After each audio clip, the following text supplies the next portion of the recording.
Hello everyone, in this video I am going to explain you the question answers and bookwork of lesson 2 My Dog Mera Kutta of class 4th English from book Celebrate Pearson.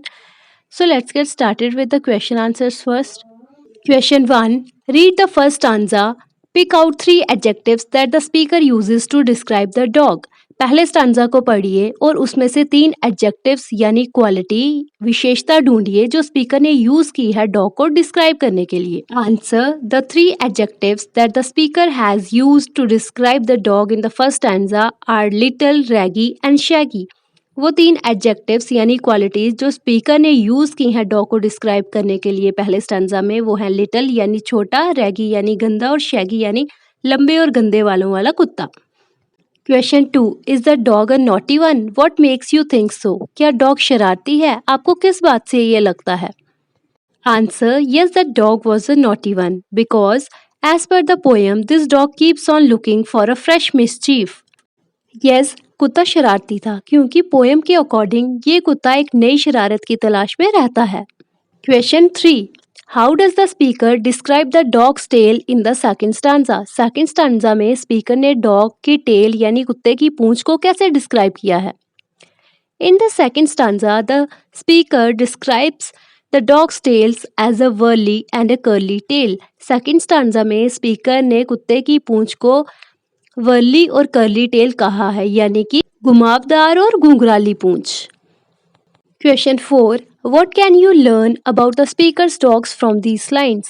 In line से आपने speaker के कुत्ते के बारे में क्या जाना? A dog who does not care for any other dog he meets, not even for himself.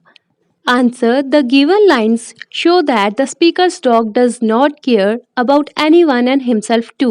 He is a free-spirited, careless dog.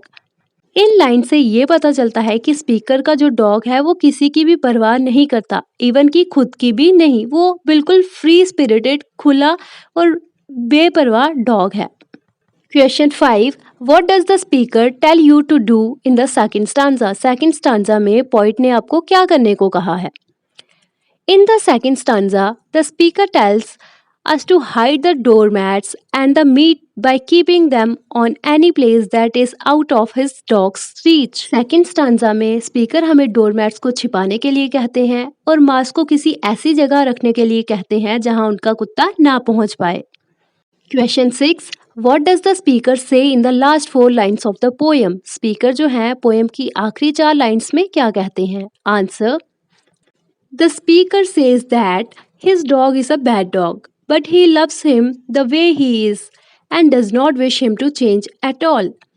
Speaker कहते हैं कि उसका कुत्ता बुरा कुत्ता है, लेकिन वो उससे बहुत प्यार करते हैं वो जैसा भी है, और वो बिल्कुल नहीं चाहते कि उनका कुत्ता बदले यानी चेंज हो. बदले इन द सेंस कि जैसी वो हरकतें करता है वो वैसे ही करता रहे, खुद को सुधारे ना. Up next, think and answer. When you read the poem, do you feel that the poet is talking to you? जब आप पोएम पढ़ रहे थे क्या आपको ऐसा महसूस हुआ कि पोइट यानी कवि आपसे बात कर रहे हैं? Support your answer with an example. अपनी जो आंसर है उसे बताइए. Yes, I feel that the poet is talking to us in the poem. हाँ, हमें फील हुआ कि जो पोइट हैं वो हमसे बात कर रहे हैं पोएम पढ़ते वक्त. The poet has use the terms like have you seen.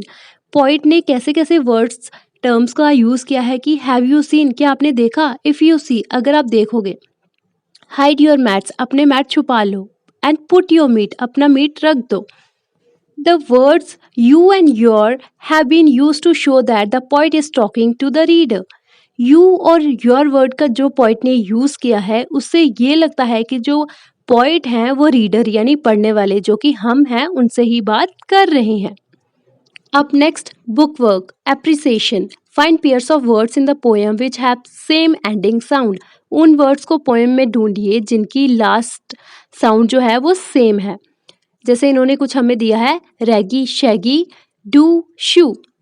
तो यहाँ हम और बनाएंगे about, out, whirly, curly, ear, care, B, C. Appreciation का सेकेंड पार्ट है why do you think poets use rhyming words in poem. आपको क्यों लगता है कि पोइट ने राइमिंग वर्ड्स का यूज किया है पोएम में? Make it easy to write a poem, उन्होंने पोएम को आसान बनाने के लिए किया है, so it's false. Makes the poem musical, poem को म्यूजिकल बनाने के लिए किया है, true. Makes it easier to memorise, यानी इसको हम याद रख पाएं इसलिए उन्होंने राइमिंग वर्ड्स का यूज़ किया है, it's true. Make it flow pattern, वो फ्लो में रहे पैटर्न इसलिए किया है, true. Makes it easier to recite, recite करने के लिए वो ईजी हो जाए इसलिए उन्होंने किया है, so it's true. Next is activity celebrating sustainable development, do some research and find out following things about different animals. कुछ रिसर्च करो और अलग अलग चीज़ों के बारे में पता लगाओ अलग अलग जानवर का। तो हमने तो सिर्फ डॉग का पता लगाया है, आप कोई और से भी एनिमल का पता लगा सकते हैं। व्हाट डू दे ईट, वो क्या खाते हैं? Dogs are largely carnivorous but will also eat plant based foods, they eat plant based food and meat. जो देखो डॉग्स होते हैं वो मीट भी खाते हैं और प्लांट्स भी खाते हैं, यानी कि वो कार्निवोरस एनिमल्स हैं। हाउ डू दे ईट, वो कैसे खाते हैं? Dogs grab their food and swallow it whole, dogs अपने खाने को लेते हैं और पूरा ही उसे निगल देते हैं, स्वेलो होता है निगलना। How many meals do they eat in a day, एक दिन में वो कितना मील यानी खाना खाते हैं? Dog should eat at least 2 meals each day, मतलब दिन के समय 12 घंटों में वो 2 बार खाना खाते हैं। Hope you understand well. Check out playlist class 4th English for more topics related to your book, and don't forget to like, subscribe and share. Thanks for watching.